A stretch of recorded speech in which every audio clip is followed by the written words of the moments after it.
Hello and welcome to the Album of the Year podcast. My name is Marty, and back here in beautiful Cedar Park, Leander, Texas, we have the man, Mr. Chris Wright, who's giggling a little bit over there. I'm sorry, you just did like the Love Lines voice or something. Hello, this is Marty. Hello, I'm silky smooth. Yeah, silky. I mean, that's what kind of... That's my NPR voice from the one episode. Oh, that remember? was great. Yeah. No, this wasn't NPR though. This was more Yeah? like you're listening to sexy tunes with Marty Love Machine. You're Paula. listening to. There was this like a compilation CD that was all like kind of sexy hip hop songs called Strip Joints. What? Swear to God. Oh, is it just the charts from 2006? Yeah, no, this was like the 90s, but Which, by the way, so I was trashing the charts of 2006. So, Violet at work, who you just met, I guess, like she was like in college at that time, and I was asking them about that. Her and my buddy Corey, those guys. Yeah, I was like, man, 2006, God, what was up with the charts? And they went back and looked at them. And they were like, screw you, Chris. We love those songs. Yeah, no, I'm sure they do. Yeah. So I was like, okay, well, maybe it's all in the eye of the beholder. Yeah, exactly. Courtney would probably, she was in college then too. She would probably have said something similar. Like, no, I like the Black Eyed Peas. Like, well, when I told her about My Humps and she started singing it, I'm like, oh my God, here we go. And I told her exactly what you said about it. And I do agree with you. Like, it's not sexy. It's not ironic. It's, it's a failure on every level. Yeah, but it was the biggest thing. Biggest hit ever. So biggest thing just in to the make world. it even worse. Yeah. It's just terrible. So terrible, but yeah, we had some pickle beer. Oh, that was wild. That was pretty wild. Yeah, so we just went out to visit some of our friends out from work. They're doing a barbecue this week at work, and so everybody's like getting the grills out and kind of figuring out how they're going to do it and all that. So we just swung by to check it out. Maybe, honestly, we were probably just cruising for free barbecue and nothing was going on. So yeah, but we did get free pickle beer out of it. Actually, a thing, pickle beer. Yeah, so it's a thing in Texas. It's best made pickles, apparently, and it really does. I think you described it as it just tastes like someone poured pickle juice in a Lone Star. It does, which honestly is not the worst thing ever. Like I didn't necessarily think it was bad, but I don't know. I kind of liked it, but I liked it in the sense of like, drink one. You know what I mean? Exactly. It didn't sound like something I need to have a freezer stocked with this stuff. Exactly. But if you like pickle juice and you live in Texas, check this thing out, man. They literally took best made pickles and made a beer out of it. It's like Gibby was like, I immediately went out and bought a 6-pack. Like, it was like, okay. I don't know. Well, look, hey, if you enjoy it, cool. Yeah. Like, whatever. It's definitely one of those, I think, people. Love it or hate it kind of things. Exactly. Or whatever, well, I mean, and but you didn't love or hate it. I didn't hate it, but I certainly didn't love it. But it's like I said, it's whatever. It is what it is. So you got to try that out. Maybe we got to get that pickle beer money, man. That's what it is. Shit. We got to. Maybe they'll sponsor us. What do you think? Best made. Made. Reach out. Yeah. Call us. Email us. I liked it, and he said he didn't hate it. So come on, that's a real ringing endorsement. Yeah. My opinion on Stevie Ray Vaughan may make you wary, though, of any kind of endorsement or advertising opportunities. But what are you going to do? Come on. So, Awesome. So we're still looking at 1975. 1975, right, yeah. So a good it. discussion. I enjoyed talking about Blood on the Tracks. What a great album, man. I hope people have taken a chance this last week to get acquainted with that album because it's really good. But I think we talked about it pretty well. Yeah, now, agree. Looking at the charts for 75, I think it goes, this is what really drives home what we were saying earlier about this being kind of what they call in sports a rebuilding year. Like this is a year We're where... just playing for draft picks, okay? Yeah. but not tanking necessarily. Yeah, just, because kind of figuring it out. Well, it's not a tanking kind of chart because there are some things on here that's pretty good, but then... And the stuff that's bad, most of it is just kind of like whatever. It's not necessarily like just totally horrible. I say that. A lot of middling stuff. Yeah. I mean, Love Will Keep Us Together is the number one track of the year. And we already joked about the Captain and Tennille. Yeah. Didn't I tell you, like we were talking about Captain, what was his name? Daryl Dragon is the guy's name. That's right. Yeah. So that's what it was. Not Pete Dragon. It's Daryl Dragon. Pete Dragon, yeah. So a dragon is at the top of the charts here with the...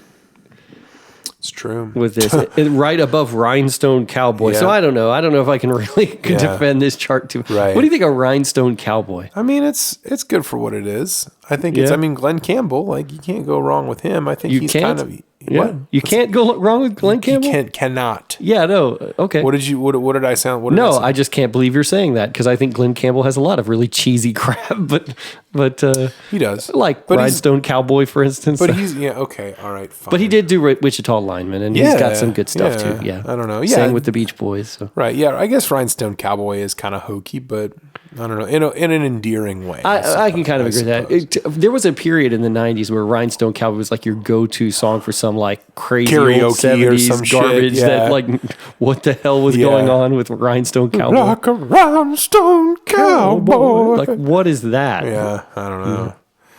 Man, what is this? What do you know about this Elton John song "Philadelphia Freedom" on this? It's a pretty good song. I don't know it. You never don't know heard that one? No. It's it's okay. I mean, it's kind of I don't know what it's about necessarily. Like now that I think about it, I don't know. I think of it as tied into like the Philadelphia sound, but it really doesn't sound like that too much. But yeah, it's got a real basic Philadelphia freedom kind of chorus. So it's a good song. That's cool. Yeah. Average White Band, Pick Up the Pieces. Didn't we talk about that on the last episode? Thank you for listening to the Average White Podcast. And today we talk about the Average White Band. I was saying that it's kind of like they were ahead of their time. Like it was before irony, you know? Right. We're just an average band of white guys. Yeah. Playing slightly funky music, which is kind of funny. Right. Yeah. War, Why Can't We Be Friends? Yeah. That may be my favorite song. Really? This thing. Yeah. That's a good one. I really like Why Can't We Be Friends? I mean, I think it's kind of simplistic, but it's just got a great like gang sing along chorus that I think is great. And it's got a good message. And I don't want to, I know it can be a little corny. Like the message itself doesn't necessarily sell it, but I think the tone of that message is like, why can't we be friends? You know, like it's kind of nice, so. Right. I don't know. It's not life, the world is a ghetto or anything, but I think it's all right. Yeah, agreed. Jackie Blue by the Ozark Mountain Daredevils. I don't know what that is. I don't know what that is either. Yeah, no idea. There was like Hicksploitation going on at this time. You ever hear that term? No. Yeah, it's country. It's like those old movies and stuff like trucker movies and stuff that was all like aimed at rednecks basically. So sometimes you'll find something on the charts and you'll be like, what is that? And it'll be like some crazy old exploitation thing. That's probably so funny, in some old trucker movie or something. That's great. Exploitation. I love it. The Carpenters' Please Mr. Postman. Yeah, that's the most bloodless version of Please Mr. Postman, which itself is just a pop song. But it's kind of like if you've heard the original Marvelettes version, it's really good. I was going to say that's an old like soul song. Like and then it's and then the Beatles do a cover of it, and John Lennon kind of rips it. So like there's two really good versions of it, and the Carpenters come along, and it's like, oh yes, wait a minute, Mr. Postman. Now you want to talk about like. The Carpenters are so boring. I'm sorry. Yeah, I think they're boring too. Karen Carpenter's voice is like a vocal Hallmark card. Yeah. Like it's just, I can't stand it. She does kind of sound like she should be also at the same time doing ads for like, a company like Hallmark or something. Seriously. My parents always want to listen to their Christmas album when Christmas comes, and it's really? Yeah, it's... she does have a good voice, and I appreciate that she was a drummer and everything like that. She was? I didn't know And then her story is so tragic. It is very tragic the way she died. Yeah, absolutely. You feel bad attacking them or whatever. Yeah. But there are people who are really sentimental for the Carpenters, and I've never been like that. To me, it's just kind of like, it's a sad story, and they're not a total wash, but they really do put me to sleep. Yeah, me too. So. Me too. Sugarloaf, don't call us, we'll call you. What is that? I don't know. Well, Sugarloaf, they're most known for the song "Green-Eyed Lady." Don't say maybe. Yeah, that's them. That's the same guys. Green-eyed lady, passion lady. That's my friend Ryan, who I was talking about in the last year episode, or the Hot Takes episode. That's his least favorite song of all time. Really? Yeah, it's a good choice. Green-eyed lady, don't say maybe. here's the thing though, because I heard that I literally just this last week heard that while I was in the store. Seriously? He was playing like at Target or something. Oh, really? And I was That's noticing weird. how weird it is. Like Yeah. the instrumentation of it is weird. So weird. As a song, it's garbage, but Yeah. the instrumentation is so strange that there's a part of me that kind of is glad it exists. Yeah. So it would be a better non-hit song. Like it was just some weird thing that we found like behind the Kit Ream somewhere. We're like, check this out. You know, like I think we Ream. would like it, but I can't really vouch for it otherwise. You know? What about I'm Not in Love by 10cc? That was another one from the old Guardians of the Galaxy soundtrack. Yeah, it's kind of a good classic pop song. I don't mind it. I like the way I'm it's not mad recorded. at it. Yeah, me too. Yeah. Ohio Players Fire. There you go. Can't We go put wrong that with on the old playlist. We did. Yeah. We did. What was it? Oh shit! The Doobie Brothers, Blackwater. Yeah, that's pretty good. Blackwater. That's a good song. Yeah, I think it's good. It. Would that have been Michael McDonald Doobies? I don't know. I don't know my doobies. I don't either, actually. You got to learn more about my doobies. Got to learn more about the Doobies, man. Yeah. It's also, thank God I'm a country boy, John Denver. Oh, my God. Oh, you know what? I want to read Thank from God I'm a country boy. Read from the Dylan book? From the Dylan book. Does he rip I wonder John, if I does can he hate find John this. Denver? No, he John he Denver's rips the lying piece of 70s shit. like so hard in this book. And to some degree, I'm like, I really think he goes too far because it's clearly like a 60s partisan. Yeah. Let's see if I can find this though. I mean, he probably has some fair points. He does, but the 70s way he were- talks about the folk music of the era, and specifically, John Denver. it's worth finding. Hold on one second. Okay. He does the thing here, just to give you an idea. We've talked about this before. The optimistic period of cultural expansion that had begun roughly a decade earlier had ground ignominiously to a halt as the 60s drew to a close, soured by the Manson family murder spree of August 1969 and the killing of Meredith Hunter a few months later by bikers at the Altamont Festival. Yeah. Remember when we talked about this in the 69 episode, the way that like Altamont is held up so much as like, hey, this is the death of the death of the peace, love, hippie movement. Yeah, it's all over because, you know, admittedly a terrible thing happened, but, you know, it's like one person dies and now everything you ever believed in is passé. Yeah. That doesn't make a lot of sense, but no, it here he is doing the same thing. Ooh, I think here. Yeah, okay. So this is interesting. And this is talking about Dylan, right? Yeah. And it talks a little bit about Dylan's influence on the what became known as confessional songwriters, but singer-songwriters in general. And he mentions some of them: James Taylor, Jim Croce, Harry Chapin, John Denver, Don McLean, Neil Young, and the newly solo Paul Simon, who proved vastly more successful commercially with the folksy storytelling format Dylan had established.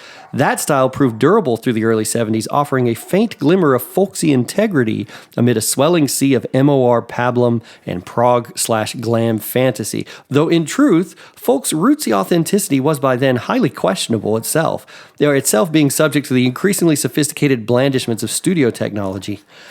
Allied to the Baroque tendencies of the psychedelic hippie era, this made for some of the least authentic folk music ever heard, while the unthreatening nature of most singer-songwriters' attitudes made for some of the least edifying life lessons ever committed to vinyl. Certainly, compared to the vindictive articulacy of Dylan on hits like Positively 4th Street and Like a Rolling Stone, the pantheistic croonings of John Denver offered a deeply sanitized experience indeed. Folk music as a kind of travel documentary promoting the great outdoors. Rocky Mountain that was High. really funny, just being like, you know, saying like, compared to Dylan, all he was a travel documentary promoting the great outdoors. Is that in the voice of Dylan or in the voice of the authors? No, it's the voice of the authors. That's not Dylan. Okay. No. Dylan would never be that like straightforward, you know, about it. Yeah. But I don't crazy, man. I just thought it was funny. It's funny. Yeah, no. I mean, I don't hate John Denver. I can't say I like John Denver maybe a little bit more than I like pickle flavored beer, I'd say, you know. Like, and I like him a little less. Don't hate him, don't love him. Yeah. Okay, that's fair. Yeah, so that's where we are.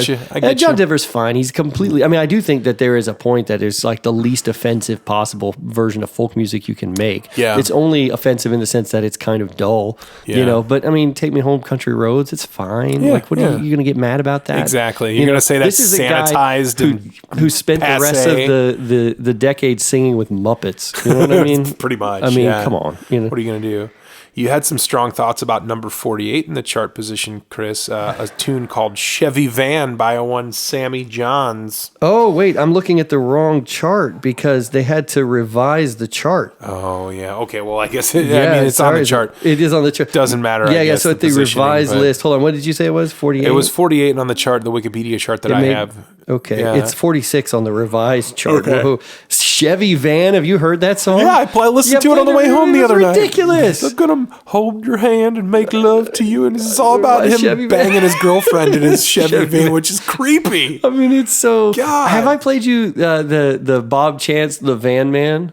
Here comes the Van Man. Oh, no. Oh my gosh, it's so funny. Oh jeez. So it's similar thing, except that he's warning you, probably warning you against Sammy Johns. He's probably saying, "Don't go with Sammy Johns." Sammy Johns is a predator. Yeah. Stay away from some guy. Yeah, I know.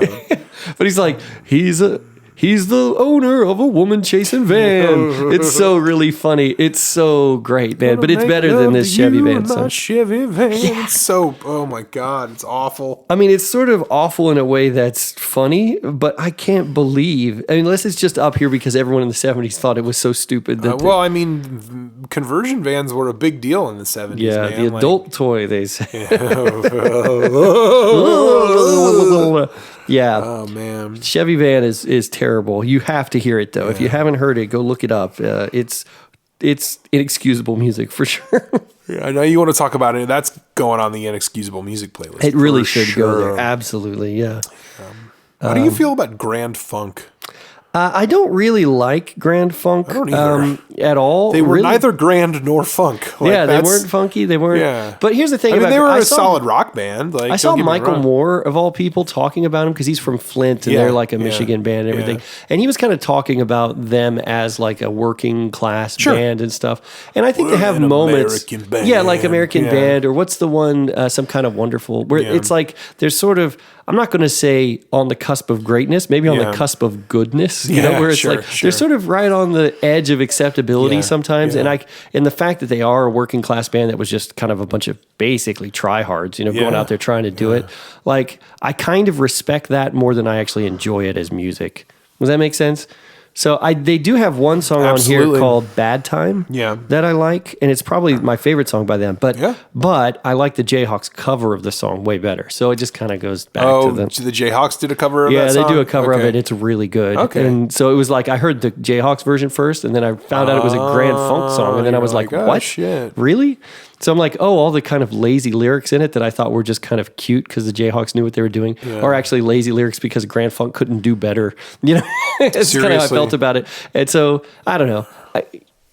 That's one of those bands where I'm never going to really... I actually compared them to... Do you remember that band in the 90s, Bush? Yeah. I often compare them to Grand Funk because it's like one of those bands where you kind of had to be a teenager at the time to get it. They're like the grunge version of Grand Funk. Where it's kind of like, they sort of exist in this place where if you were 15 in 1975, Grand Funk is probably like one of your favorite bands. Yeah. Just like when I was 15 in 1994 or whatever it was and Bush came out. Yeah. Now, they're not one of my favorite bands now, but at the time I loved them. It's like when you hear 16 Stone, you knew exactly what you did that summer when you were in 1993 or whenever that album came out. Right. And I imagine... I was working at Best Buy. I was going to the canoe rental place to get drunk. Yeah. And I was listening to Come Down. Really happened. What? Canoe rental place? Yeah, so... And it's... There was, I can't remember what it was called. It was like Big Jim's or something, but it was on this like river in Loveland, Ohio, which is kind of like a suburb of Cincy. Great record store in Loveland. I was talking about it before, actually. Not Colamine Records, that's the label. Plaid Room Records. It's in downtown Loveland, but it was like this canoe rental place that you went and like you just like, you could like rent out a space there and just like camp there basically. And so we used to do that and like drink and I remember getting drunk at the canoe rental place at least 2 or 3 times. Yeah, listening to Bush records maybe. No, probably not. But not listening to Bush. We're listening to Master P. Probably, but the TRU record that had the two dudes like. Oh, never mind. That's another story for another day. Anyway. But Grand Funk sounds like good music to get drunk in a canoe. Pretty much, I think. I completely buzzing and listening to someone go, Some Kind of Wonderful. Like, Heartache Tonight, is that them? No, I think that's the freaking... Eagles, isn't it? Maybe. I don't know. Who are also on this They are. this list. We're almost at peak Eagles here. Best of My Love. Yeah, this is the year before Hotel California, so not looking forward to that one. The song In the City that's on the Warriors soundtrack. Do you know that song? Mm-mm. Joe Walsh does it. Or is it Joe Walsh? I think Joe Walsh does it, and the Eagles also do it, and both versions are great. It's like, have you ever seen the Warriors? What, Warriors, come out and play? No, I haven't actually seen it. You haven't? No. It's a good one. I'm kind of aware of it. I know the basic plot. And It's there's cool. like a baseball gang and all this stuff. Yeah, the Baseball Furies. Yeah. And they wear baseball uniforms. It's interesting. Yeah, they have I like hear- their faces painted, kind of. Yeah. But no, it's a good movie. But there's a song. The In the City is on that soundtrack. It's a great song. I do think the Eagles, to be fair, have some good songs. They had Jackson Brown writing stuff for them, and they were all right. And I am definitely one of those people who I hear the Eagles and I'm just like, turn that off. Some of it, I hate the fucking Eagles. Yeah, I mean, the thing is, I hated the Eagles before that movie, Really? but when that movie came out, I was like, my man, exactly. feel you, man. Yeah, me and the dude are on the same page about that. Like. I don't know. I don't hate the Eagles. I don't. There's some of their songs that I dislike more than other songs, but I don't think I hate them. I just don't like Desperado. I never got, and there's just, I don't know.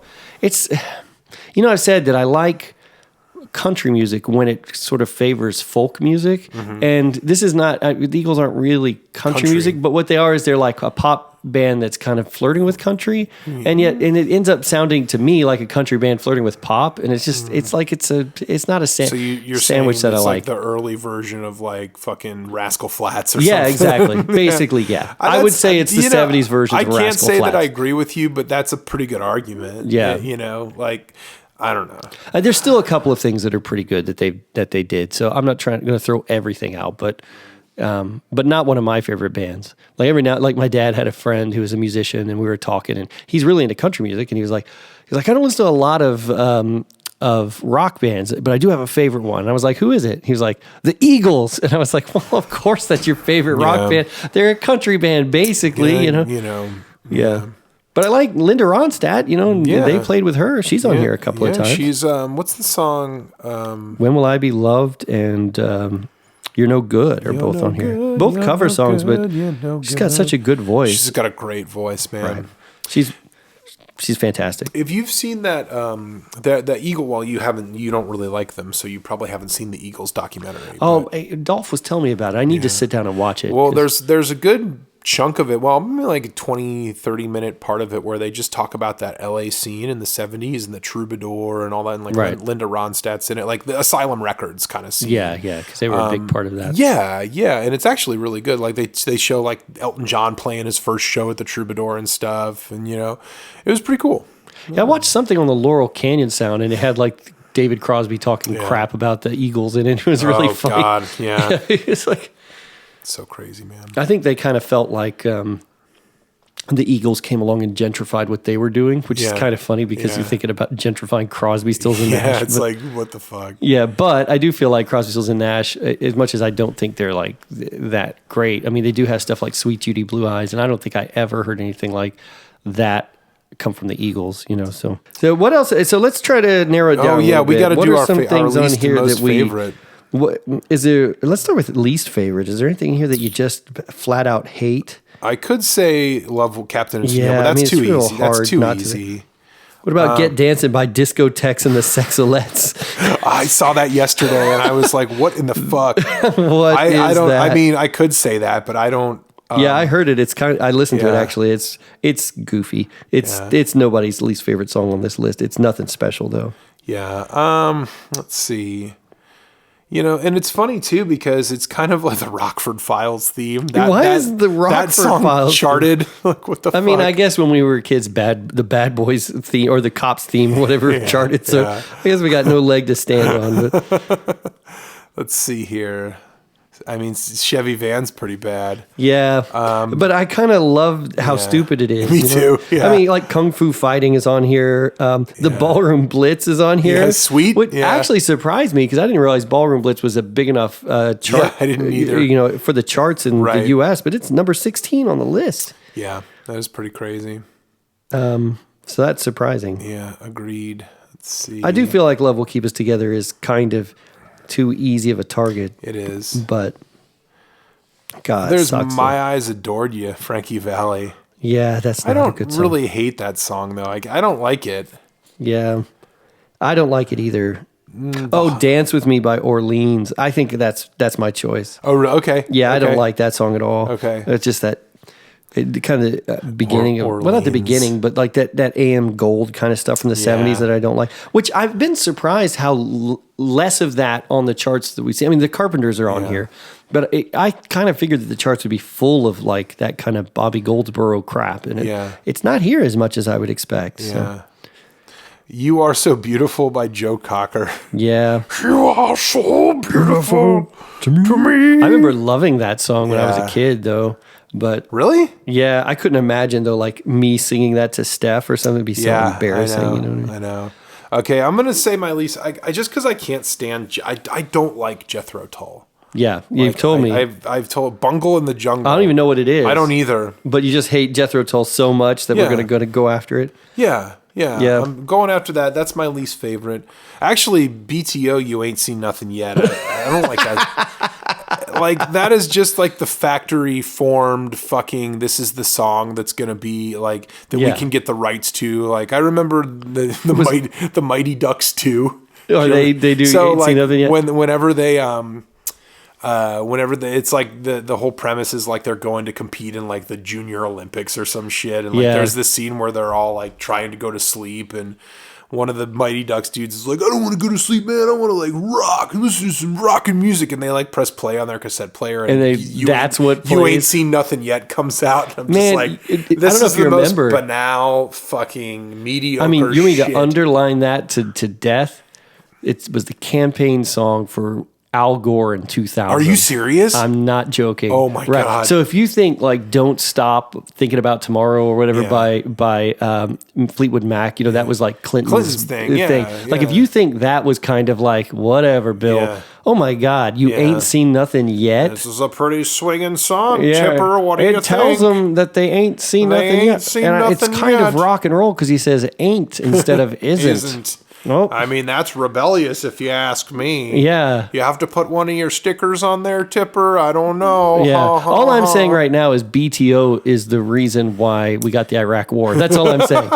If Al Gore had better music taste, there would be no war in Iraq, guys. Things would be a lot better now. Oh my goodness.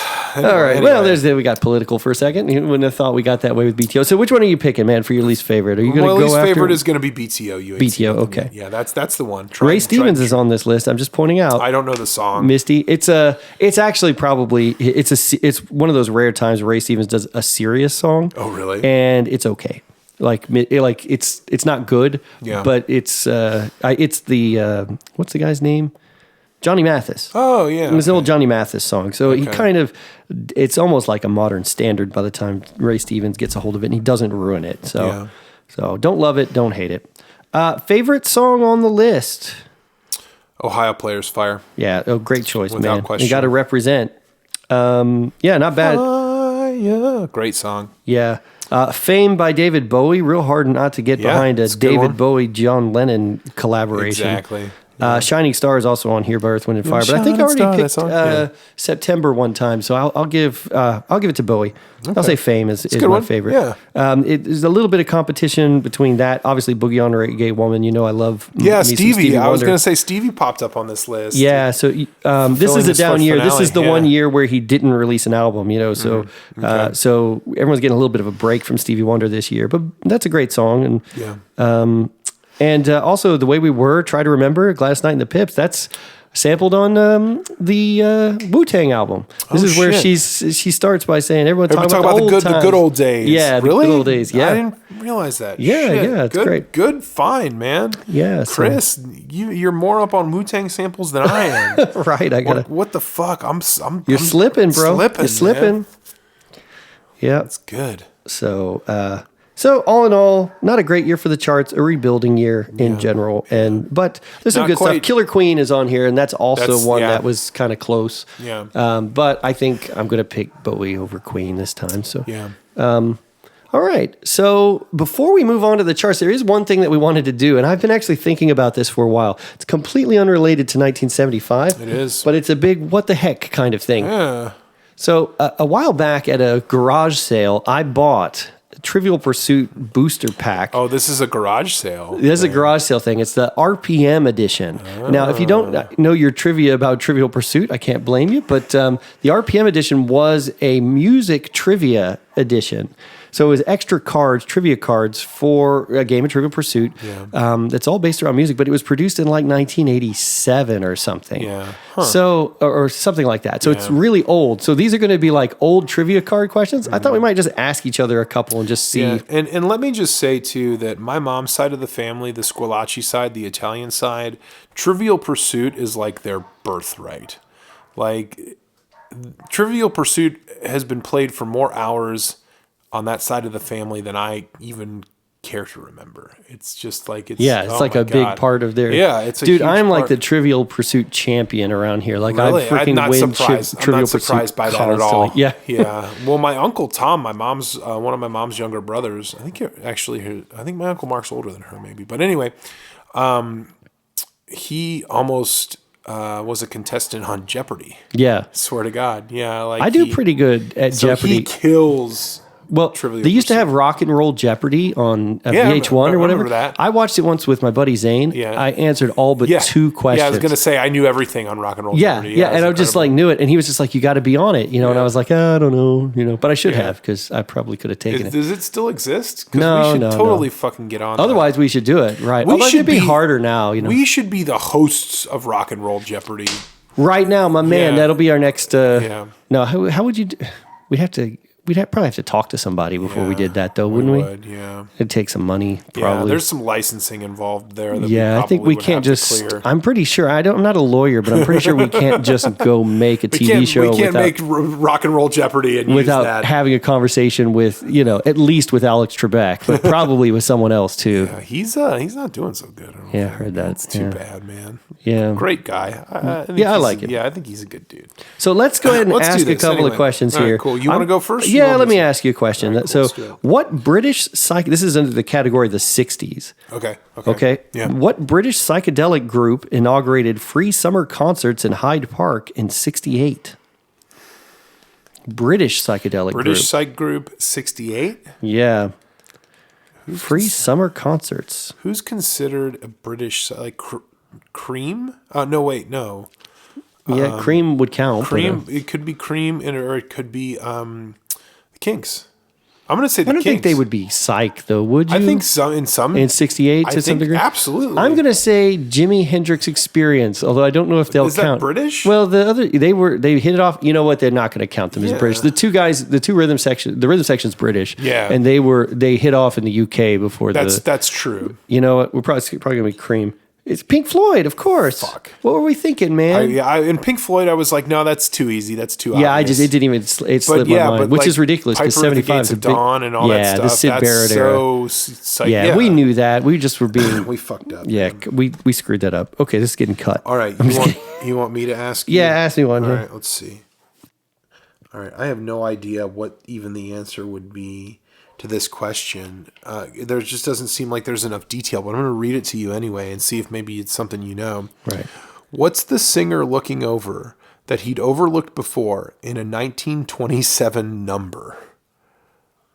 I don't even know. Looking over. I don't even know what they're talking about. A 1927 number. A 1927 number like a song. Yeah. What's he looking over that he overlooked before? This is like some old Cole Porter stuff. I don't know. Probably, yeah. What is it? I don't know. 4-leaf clover. Oh, I'm looking over four-leaf clover. Yeah, as soon as I think looked there's at it, I was like, okay, now that makes sense. Yeah. The Trivial Pursuit does that kind of shit a lot. Yeah, where it's like, I don't even understand the question. And then once you hear it, you're like, okay, they're getting cute. Yeah, exactly. I think this one has an obvious answer. But what was Deborah Harry before she became a blonde? Debbie Harry, of course, lead singer of Blondie. Blondie. Yeah, so what was she before? Brunette? Yeah. A man? Oh, jeez. No, I think the answer is probably brunette, right? Yep, a brunette. Yeah, Simple that's as that. a dumb question. Really, Yeah. Trivial Pursuit? You couldn't fucking think it. Well, I mean, there's a lot of cards, I guess. I don't know, but Okay, one more card. Let's see if we've got one more thing. This may not work. What's Cream's farewell album? I have no fucking clue. I think it's just called Farewell. Yeah. I think it's literally called, I think that's the joke. No, Goodbye. That's right. Sorry. It's okay. Yeah, the album cover's got them like all dressed up with like top hats and stuff. You know? Okay. It's kind of a big joke, but. All right, you want me to ask you one? Yeah, ask me one more. What jazz trumpeter explained his lack of vibrato, saying, "You're going to get old anyway and start shaking?" Question. Someone you'll know. It's the only hint I'm going to give you.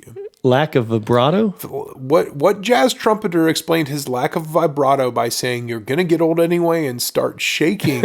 So like you're going to Yeah, hear like vibrato. you're going to have vibrato once you start getting the shakes. Is it Dizzy Gillespie? No. No.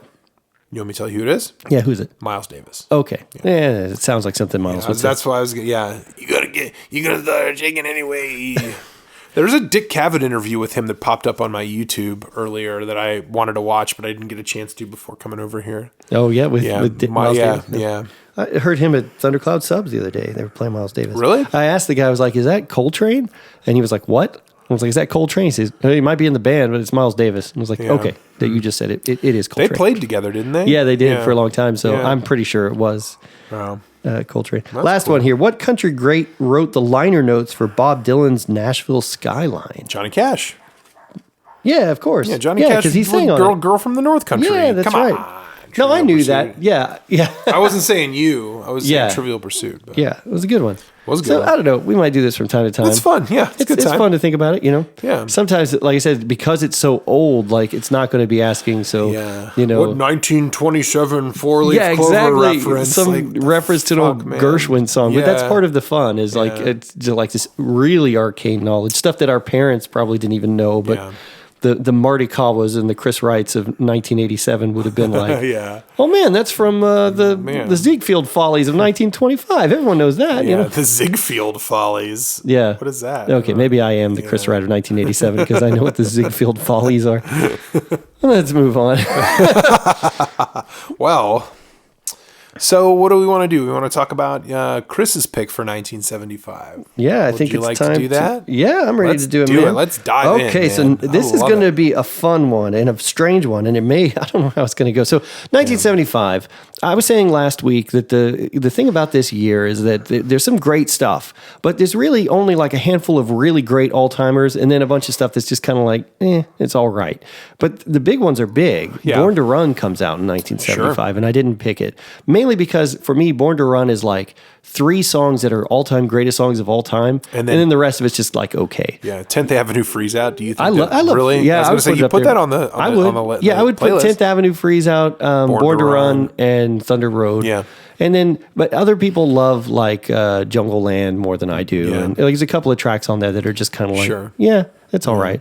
So I like other Springsteen albums better, you know. Yeah. And there's the Queen record that came out, Night at the Opera, which I think is really great. But great. I don't think the world needs to listen to me and Marty talk about I'm in love with my car for an Yeah. hour. You know what I mean? Yeah. Like you saw the movie. yeah, right? go see the movie, Yeah. and it'll say everything we need to say. Right, so there's no right. point in it. Yeah. And there's a couple. You know, we talked about Patti Smith's Horses. It's Yeah. a really good one, but it's never really like been a go-to record for Right, me. right. But there was one album that came out that that I've listened to off and on, and really this whole band I've listened to off and on for about 20 something years. Really? now. But I've never really, Jeez. like dived into them and just been like obsessed with them or anything. So Yeah. we'll talk about it a little bit, and you'll know why once we get into it. But here we go. Here's a little bit of them.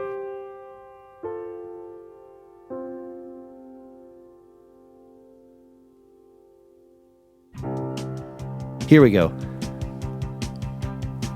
Is that what they call the Motorique beat? Yep. And this is the band Noi, the krautrock staples. Everybody's third favorite krautrock band. And their great album Noi 75. Yeah. Last album, right? They They tried the to last do like album. a comeback album. Yeah, I they think, in have the like 80s or 90s or something. Right. But, yeah. you can hear those early synthesizers and stuff. Yeah, really. Yeah.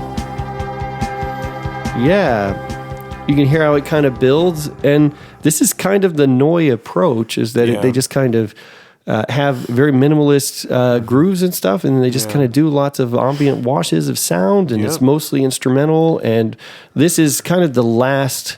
Really, Noi's legacy is tied up in 3 albums. It's and they're all called Noi. Noi, Noi 2, and Noi 75, and so this is kind of the last of their sort of legacy building 3-record run, and probably my favorite of the 3 Noi records. Although I do like the first one a lot too, but so I went with a kind of offbeat topic. This is this album is going to be a little bit more like talking about that Talk album, because it's a lot of instrumental stuff. It's a lot of minimalism. It's a lot of changes and stuff like that. But agreed. But I thought it'd be fun to kind of talk about something a little different that we never talked about before. So Chris, you said you've been listening to this band for 20 years? Yeah. Really? Like off and on? Yeah. When was the first time you heard this album? So here's the thing. So here's how I listen. Let me talk about how I came to know about Noi. Mm-hmm. So I first encountered Noi back in the Blur. I mean, basically, Blur was when Blur changed over to kind of a more rock oriented, and they started talking about bands that were influencing them, and they started talking about a bunch of krautrock bands. Oh, okay, that makes sense. Kraftwerk, of course, which I already knew about Kraftwerk, Can, and Noi. And of course, I called them New for the longest time because it's written N-E-U. Like exactly. I didn't, because I was reading these interviews, I wasn't hearing them. Right. And so I just started reading about Noi and was like, okay, well, there's this band. And then I would see their album at the store. Yeah, they have a very unmistakable kind of logo that's on all of their albums, essentially. Right. It's just the letters N-E-U with an apostrophe, with an exclamation point in this really interesting font. Right. And it's very kind of you can't not notice it. I think, it's one of those things where it's designed. I mean, I think one of them was maybe Mikael Reuter, so it's 2 guys in this band. There's a guitar player, Klaus Dinger. And this is going to be, by the way, what I told Marty in the car a second ago. I was like, I was going to go in and check all of our, like, the German pronunciations of these titles and stuff to make sure we're pronouncing them right. I didn't do that. So it's just going to be another one of those. We're gonna butcher shit, guys. Yeah, butchered German. So all of our listeners in Germany. 30 downloads from Germany. So anyone listening in Germany, please forgive us. Please grant us. If it's supposed to be Klaus Dinger, not Dinger or whatever, we're just going to say it the American way and apologize to you profusely for butchering your beautiful language. Yes. But so this is like a group where I kind of kept it going kind of in the background sometimes. I first heard, so I knew about Noi for a couple of years or for a year or two. And then I think I was trying to remember. It seems like it was Inner Sanctum here in town. Oh, really? And they were playing it. So I was at a record store and they were playing some Noi. Okay. And then I was like, oh, it cool. Seems like a record you'd hear in a record store and be like, what's that? Yeah, exactly. It was that kind of thing. And I was like, oh, that's really cool. And I think it was the first Noi record that they were playing. Yeah. I seem to remember that cover because there's slightly color differences between the different ones. And I was like, oh, cool. That's that band that that Blur was talking about, Yeah. And then... and so then that was the first time I heard it, but I didn't buy the album. I did. This is one of the albums I illegally downloaded. Oh, seriously? Right. Like Noi 75. Very many. No, the original Noi record, the first one. Noi 1. Noi 1 with Hallo Gallo on it and stuff, which is probably their best known song. Okay. And then the great thing about Noi is that I think of this as music to do stuff to. And so this is like music that I just kind of every now and then, especially in the age of streaming, have just kind of thrown on Noi records in the background while I did stuff, but not listening to them very closely. Yeah. So you asked me, when did I first listen to Noi 75? I don't know, man. Yeah. I listened to all 3 of them kind of interchangeably through a certain period over time. I guess my question was more on to gauge like when you actually like where your head was at when you started hearing these sounds and listening to this band. Oh, right. What and maybe I probably worded it wrong. Yeah, I get it. No, I'm just trying to. I hate to say like when I don't remember it distinctly. It's like it was something that I'll give you an example. So when I really remember listening to Noi the most was I was working in 2005. there was a startup here in town in Austin. Sure. And no, it would have been 2006. So it would have been kind of in that period. It would have been like Greenland period.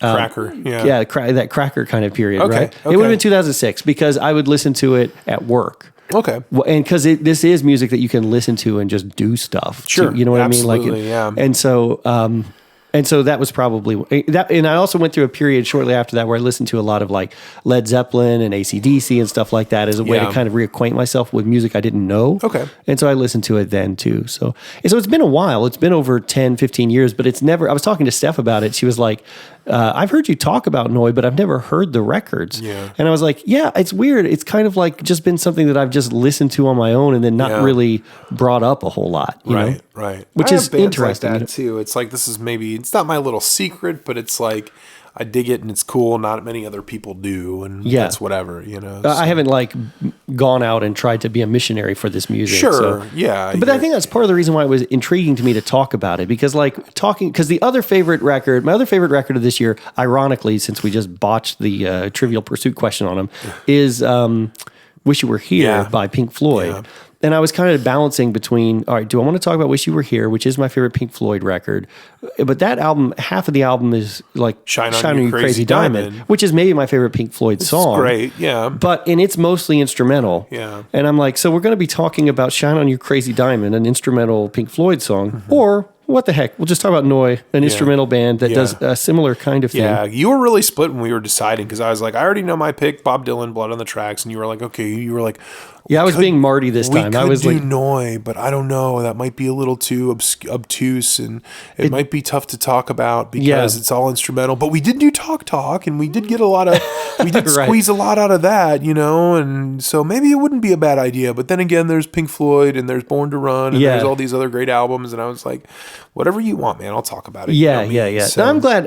Once I picked Neu and settled on it, I was like, I feel good about this. But I will have to admit that like 75 2 and the original, I kind of just listened to them all in a wash. You know what I mean? It's like just grab a Neu album and listen to it. Yeah. And I think that's part of one of the big points that I wanted to make about this is that when you think about krautrock, do you feel this way? Like a lot of times I think, okay, krautrock is a genre. Yeah. You know, Kraftwerk, or Kraftwerk. I don't know if you got to say it right. Sorry, my German friends. Can, Neu, Faust. Isn't there one other real big one I can't think that kind of comes out? Anyway, I think of them as very, as a block, impenetrable, difficult, minimalist music that's like early electronic experiments, guys singing in German and crazy accents and, like stuff that's like challenging. Yeah, totally. You turn on this Neu record, it's the most listenable thing on earth. It is. You know what I mean? When you told me you wanted to do this record, I put it on and I was like, all right, this is just going to be a bunch of noise and a bunch of weirdness. And like, who knows, like what it's going to be. And I turn it on and it's this like really pretty piano melody that starts it off and these really clean synthetic driving drums. And then this really beautiful like synthesizer. And I'm just like, this is not what I expected at all. No, it's not. This is crazy. It's challenging in a sense because it's definitely experimental, especially for the times. They're bringing in Moog synthesizers or probably ARPs and stuff, like really early stuff. Yeah. Some parts of it remind me of like, I guess I always pronounce his names wrong, but Vangelis or Vangelis. Yeah. I figured I had that right. Yeah, Vangelis and like stuff that he was like later, like almost new agey kind of stuff. Right. But then there's parts of it that feel like it's a precursor to new wave, and then later the flip side of the record, suddenly we start getting into proto-punk too. And that's what's special about 75 is it's an album a bit like the Cloud 9 record, where it's kind of you kind of have two different programs depending on which side you're on. Right. So and not a total commitment to either one of them. So that's I think that this this music and these sounds are definitely proto to a lot of things that became a lot of interesting music that became popular. Like I think a lot of electronic music is indebted to Neu and the rest of krautrock for sure. Especially electronic music that's tinged with a little bit of rock, any kind of Radiohead, I think. Oh, absolutely. Later Radiohead, especially like in Rainbows and all those, like in Kid A, like You can't have any of that without this. Yeah, especially without krautrock. I mean, and that's another thing about this Neu! Record is I feel like people sometimes like to say, well, they were ahead of their time.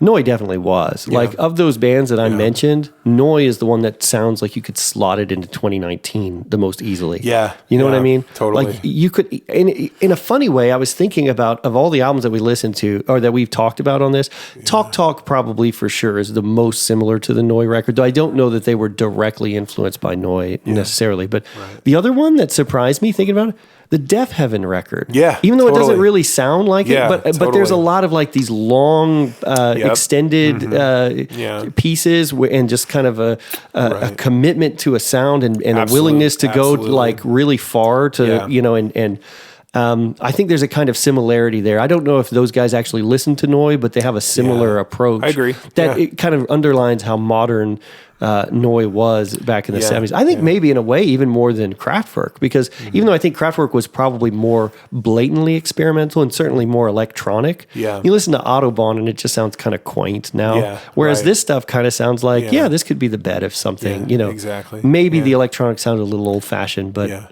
yeah, for sure. Yeah, and I remember telling you, and we were texting about this album, it sounds clean and synthetic, but yet it still has teeth, and you still hear things like distortion and fuzz here and there. Like it matches those two things. Like it matches this kind of psychedelic almost attitude with this really clean synthetic kind of neo-futurism, which it doesn't sound like it's been done. Brian Eno maybe, but he even said he was influenced by Neu! So, you know, he came out with that album Another Green World the same year. So, you know, he was doing something similar with ambient music and all that stuff. But yeah, I feel like they really mastered doing, like, marrying those two philosophies. Like, you know what I'm saying? Does that make sense? No, 100%. I agree with you. And in fact, I think Neu! Was influential pretty much right out of the gate. I think it's the next year Bowie embarks on his Berlin trilogy. So he literally goes to Germany, and he's kind of been hearing all these cool krautrock sounds and stuff. And he actually asked Michael Reuter to play with him on Low, and Reuter turned him down. Really? Yep. No shit. I think to his eternal regret, but like, but I mean, so it shows that David Bowie would have at that point been like a cultural force in a movement. Yeah, absolutely, would have been. You know, Jesus, he had Young Americans the previous year. I think Fame we were just talking about. You know, like it's crazy. So Young Americans was still on the charts in '75. Exactly. Too, I think. So and then that era, the Low, Heroes. I mean, that is often considered kind of like the height of his artistic expression. Sure. So it would have been interesting to be a part of it, I think. You know, but essentially it shows that he goes right out and tries to, you know, what's the most exciting music to David Bowie in 75, 76? It's Neu!. It's Neu!, you know, and so it shows how immediately interesting it was to people. Right. So let's hear a little bit more. I'm just going to kind of grab a section of it somewhere in the middle. So I don't even know where this is going, but one of the big hallmarks of this band is minimalism. And the way minimalism works, I want to kind of unpack this for a second. So minimalism is this idea in music that something repetitive happens and you listen for the changes, like how it changes or morphs over time, right? So it's not that it's just repetitive and dull, but that you're building up to something. It's building to something. And here's the thing. Most of the time, speaking for myself, I find minimalism in music utterly boring. Yeah, me too. Because it's like once you get over the intellectual idea of like, okay, I'm listening for like how something morphs. Once you get that, what's left? I don't know. What's the point? Now, I have friends who are, I have a friend of mine who's like a straight up like college professor, minimalist composer, no joke. Really? Yeah. And he is named Nate. And Nate is like crazy for all of this stuff. You know, and our buddy James Rawson loves minimalism and stuff. Yeah. So he knows a lot about this, but for me, it's only an interesting as an intellectual exercise. But I will say with Neu!, they have these kinds of beats that they call the Motorik beats. I'm probably butchering that. Motorik. Yeah, Motorik beats. And it's this driving beat, this engine of a beat, you know, and it suggests motion, right?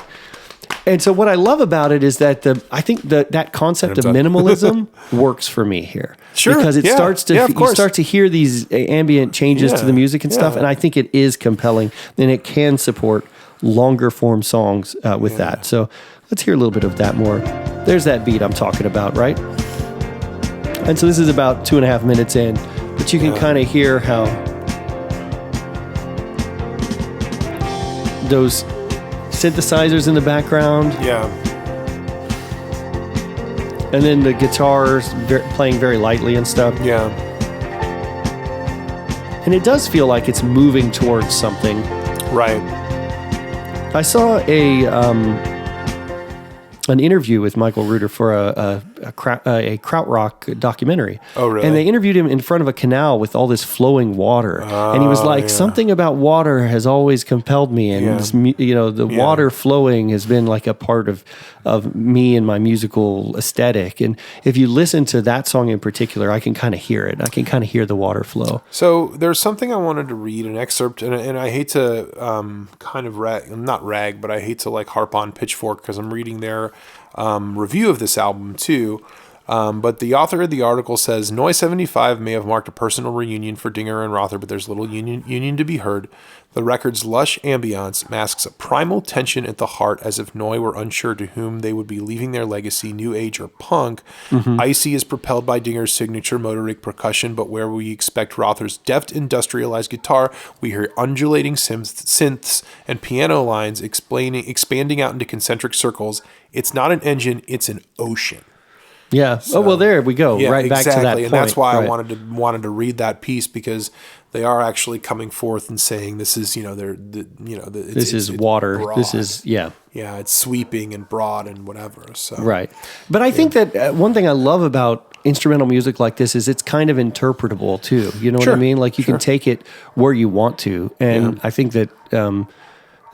It goes to something I was saying earlier about it being, it feels like soundtrack music, but soundtrack music for something you're doing. Exactly. Not a movie somewhere. Not like the soundtrack to our lives. No. I hate that corny crap. Yeah, but more like just a soundtrack to, like I hear it and I want to get up and go hiking. I hear it and I want to get up and hop on a motorcycle and drive off. Yeah. I want to go swimming. I want to climb a mountain. You know what I mean? It's like, it's music that kind of gets you up and going music, you know? It is for sure, yeah. And that's like the appropriate use of the music, which I think is a very modernist kind of idea too, in a way. Like it's functional music sounds very German. Seriously, like efficiency. Yeah, it's the musical equivalent of the Helvetica fonts or something. You know what I mean? But elegant in the same way. It's cooler than that. Yeah, it is exactly. Yeah, it's like there's nothing wrong with Helvetica. It's a great font. Yeah. But I totally know what you're saying. And the whole motor rig, the percussion, like it's so simple, but it sounds so good. Right. Like, right. You just want to like tap along to it. Like the whole, I was doing the. Yeah. I mean, you know it right away. Yeah, you know? exactly. And all of Neu's records, not every song has that beat, but all three of the records are kind of touched with it to some degree. And so you kind of, it would, and I want to go back to something Pitchfork was saying that I was going to bring up the kind of two sides of this. Like, who are we leaving our legacy to? Is it new wave or is it punk? And it's kind of both, right? Right. But I feel like... new wave and punk also almost kind of go hand in hand. They do, in a way, absolutely they do. Like, right. So you can't really talk about one without talking about the other. I think that's true. And so in that sense, I mean, Neu was kind of prophets in both circles, I guess. So... So you want to hear? There's only 6 tracks on this because they're all long as heck. So I wanted to talk about a song real quick. Can you play a little bit of "Hero"? I believe it's the second to last track on the record. No, it's the opening track of side 2. And now, so that's kind of the vibe of side A. Here's the kind of an idea of what the side of side B sounds like. Yeah. So. The reviewer in Pitchfork was talking about industrial guitars and things, and this song is certainly, and you still have some of those atmospherics there with this riff, but this is it's like Husker Du or something, right. Like this is a total departure from something like Easy. Yeah, absolutely. Well, and once he starts singing, he sounds like freaking Iggy Pop. Yeah, exactly. Yeah. So now that beat still feels like a the motor beat is still there. There you go. There's the German Iggy Pop. Or kind of. Yeah. knockoff Mick Jagger, but in a way that's good. Yeah, you know? totally. I also would point out Ziggy Stardust, going back to Ziggy Stardust, was based, Ziggy came from Iggy, right? Yeah. You know, so that was based on Iggy Pop many years earlier. Sure. Pretty quickly after this, David Bowie would release an album called Heroes. Yeah. That sounds very much like this track in some places. So, you know, honestly, Bowie was listening to this. He was borrowing from this heavily. So, well, and one thing I really like about that song is you were talking about how the Motorik beat is still there. Like they can shape-shift a little bit into like punk or proto-punk, and you still know it's them. Yeah. They still keep that kind of continuity there amongst their sound. So that's what I really like. If a band just goes up and plays a 2.5 minute punk song and they don't sound anything like, you don't hear any consistency with the sound, then that's okay. But it takes something really special to like pull that sound and icy off in a song like Hero. Like when you still see some of those sonics in a song like Hero that were present in like the more sweeping and orchestral tunes, not really orchestral, but in the more sweeping kind of ambient sounds and songs, you know, then that's really an accomplishment. That's something really special, I think. So I agree. And in fact, here's my beat on it. Mm-hmm. I kind of think that the original Noi dies at the end of side A. I think if you listen to this and listen to the end of Leb Wohl, which is all right. So and it's farewell. Kind of it means farewell in German. Yeah. So listen to, and it's great. It's got all these sounds of like rushing water and wind, and there's a lot of water and wind on this. And this track, excuse me, just play a little bit at the end of it. You hear this. It actually kind of reiterates some stuff. Well, I don't know. Let me go back. Later in the album, they reiterate that clicking clock, but listen to how it's almost funereal kind of sound. Yeah, wow. And if you listen, there's some low breathing and moaning. Oh, on really? this. I didn't notice that. Yeah. And it's kind of the end of kind of Reuter's conception of Noi. So his idea of what Noi is kind of is laid to rest here. So then what do you do with side B? Well, that's Dinger's idea of what Noi could be. Yeah. And it's almost as if what Noi was kind of wraps up, and then at the end they say, they give you a taste of what could come from it. Yeah. They give you almost as if there's an idea, like Dinger saying, here's what you do with what we did. Right. And then he sort of blasts out stuff like Heroes, and it sounds exactly like where music is about to go. Yeah. You know, and well, isn't E-Music is kind of similar to side A, isn't it? A little bit. I think it's probably the most like side A that on the second, but After 8 definitely After is. 8 is, listen to a little bit of E-Music. It might be my favorite track on the record. But even that, you want to talk about industrial sounding stuff. No, that's not guitar, I guess. Yeah. The heaviness of this is crazy. Yeah. So on side 2, Dinger actually got his brother and someone else to play drums, and Dinger's playing guitar on it. Oh, really? Yeah. Guitar side 2. Yeah. So they're really like stretching out to try to be something else. Hans Lomp is the guy that plays the second drummer. The other drummer, yeah. And I mean, I can kind of get why Reuter was like, well, this isn't really the same band, though. You know what I mean? Yeah. Like, and I don't know what his thinking was, but you get the sense that they were talking about earlier about the tension in this band between their two kind of musical directions. Yeah. I don't know what they did after this, to be honest with you, as far as, what Dinger, went on. It wouldn't surprise me if he played in some kind of strange punk band or something. Yeah. But I think it was just, there was no way to take Noi into punk farther than where it's going to go on these 3 tracks.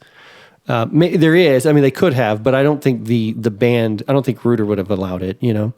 Yeah. So I think it's just great. It's a great way that I've never heard a band kind of wrap things up and then give you kind of a blueprint on what to do with their legacy afterwards. But I feel like that's kind of what they did here. So yeah, no, I agree, man. Michael Reuter, what did he do? Discography, bands, labels, associated acts, Noi, Harmonia, Kraftwerk, and Cluster. Yeah. So he was in all 4 of those bands at some point. Yeah. Well, I should mention that Noi starts as both of these guys were in Kraftwerk at the beginning, yeah. Yeah, so they were in Kraftwerk actually, not the very beginning, but like the original Kraftwerk, it's like 3 albums or something that they did before what we consider like the classic Kraftwerk lineup show got together. But kind of in between the 3rd album and then Florian getting with the other guys and creating Autobahn, the members of Neu! Were in Kraftwerk with him. And they did some live gigs and stuff, but they never really recorded anything. Sure. So they are in some ways a spin-off of Kraftwerk, but really what they are is like some alternate dimension version of Kraftwerk, you know. And they obviously had different goals, but I think that, what they ended up with was what I love about Neu! Too is that they're this kind of band that has a very straightforward legacy. Like you can just go listen to those 3 records and get it right away, And it's funny too, because even there's not a ton of stuff on the internet about Neu!, and there's not a ton of, there's like 2 performances on YouTube. There's a Neu! Performance, and then there's Michael Reuter performing with a couple of dudes from like 2010. Yeah. And it's pretty cool. It's like almost an hour long. I watched most of it. He does stuff from Neu! Harmonia and like, I guess, solo compositions he's made too. But like, there's still not a ton of mystery, I don't feel like. I feel like you get the story from the music. Right. And that's hard to do with music that's mostly instrumental. So I think that's something you can kind of glean from Talk. You kind of get a lot of story and feeling, and you hear the pain and the joy and the ecstasy and everything in that Talk record we discussed with James.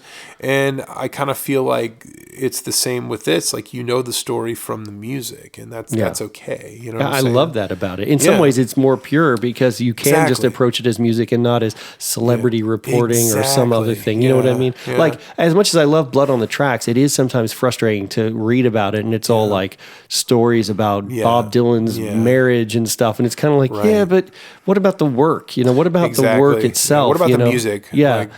And this is one of those that's uncomplicated, but at least from an American perspective. Maybe these guys maybe they were on in Tiger Beat every week in Germany. I don't know. Maybe there was a lot of celebrities. I don't know if Tiger Beat existed when they were playing music. Yeah. Also, Tiger Beaten or something. Oh my God. Und Jungle Cat Beaten. Yeah. Uberkatten. I don't know. They were not teen pop sensations. Yeah. But I guess what I'm saying is it's like you can just we're saying the same thing. You just confront it for the music itself. We were talking about eMusique, and I love the way that it. There's also some phaser experiments going on in it. Let's see if I can just find it. Kind of, exactly. Kind of in here. Let's see if it's going. Yeah, straight to the phaser experiments. Nice. Yeah. See, this goes back to another point about minimalism, is that a lot of times they had new technologies and stuff, and they were trying to find a way to make something musical with it. Right, and you can totally respect that in retrospect, but now, like, there's no mystery to a phaser, right? Seriously. Nowadays. But listening to it here, it just sounds perfectly listenable. Great, yeah. It doesn't just sound like someone, like, got a hold of a phaser and then just laid on it. You know what I mean? No, totally. Yeah, I get you. Yeah. So I really like that about eMusique, and like I said, it's probably my favorite there. And then I don't know. You want to hear a little bit of After 8? Yeah. Just going back. We're almost getting to like a German version of Exile on Main Street as far as the sound of this. Yeah. Not quite, but it's a little punkier than that. Yeah. But that's almost like a Mick Jagger shit, right there. Yeah. But still, that beat Still is just that heavy moving as hell drums, for the 70s. You know what I mean? Like,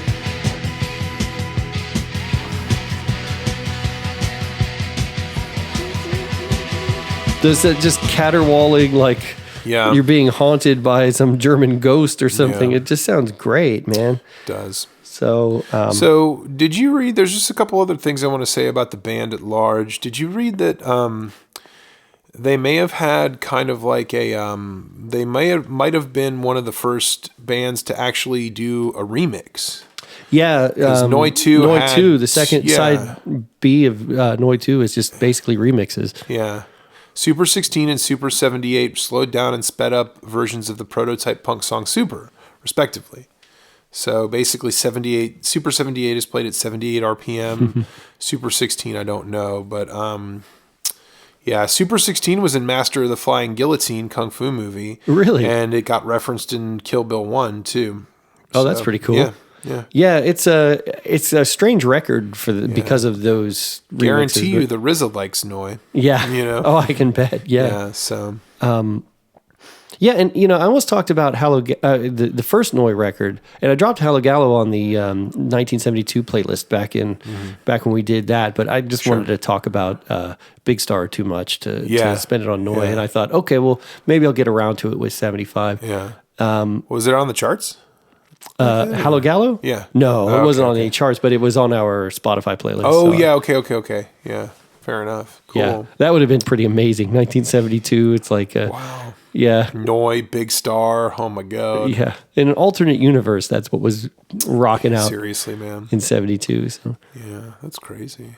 So, yeah, I do think that there was a deliberate effort kind of post Kid A to bring in a lot of like German influences in pop music or into like indie rock music. And I think that's part of the reason why Noi has been able to kind of remain relevant in a way that a lot of bands from that era just don't feel that way. And so I do think that if you're, I understand if someone's like, hey, krautrock, what are you talking about? I mean, we've played some clips here so you can hear how approachable this music is. But this would be something where I honestly, if you haven't listened to these records, I'd say dig them out. If you use your streaming service, check them out because they're all on Spotify and Apple Music. Yeah, skip the 86 one. There's a Noi 86 and there may be some, I think they've had a box set. I don't know if any of that's on for streaming, to be honest with you. Yeah. Stick with the first three because that's really Noi's legacy. Yeah, that is their master work for sure. Yeah, but you can turn it on and listen to it and do anything, man. But it does want to get you moving. So, and that's all I really had to say about it. Other than, I think that ties it up rather well. This was just a really important band, even though you might not have heard of them. A visionary band, absolutely. Right. Definitely a visionary band. They made a lot of important music that would go on to influence a lot of music that we listen to today. So great job, Chris. Great pick. I really, really, really enjoyed talking about this album. Yeah, it's a lot of fun, man. A lot of fun. So, okay, guys. Well, that about does it for 1975. We really hope you guys enjoyed it.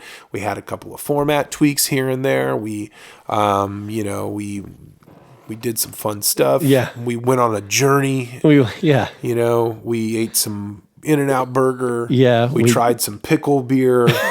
and we're both better people for all of us and you, the listener, we're all better people for the experience. This is great. I love that you're speaking now like a 60s baby boomer critic talking about Bob Dylan. I am. Totally. That's what it is. That's totally. Bob Dylan came in. It was a generational experience drinking pickle beer. That's right. Listening to Noi. One last thing. Portlandia has a hilarious sketch about Noi. Yeah. And we won't play it. Gotta have look Noi. it up. Yeah, it's all about like they play two characters who are looking at the music choices in their kids' library at school. Library for their kids. Yeah. And they're just mad. They want to have like these very like hipster choices. They think it's like passe that there's Mike and the Mechanics albums and stuff Which it is, but it's ridiculous. They're getting mad about it. Exactly. And they're like, you don't have any Noi? You got to have Noi.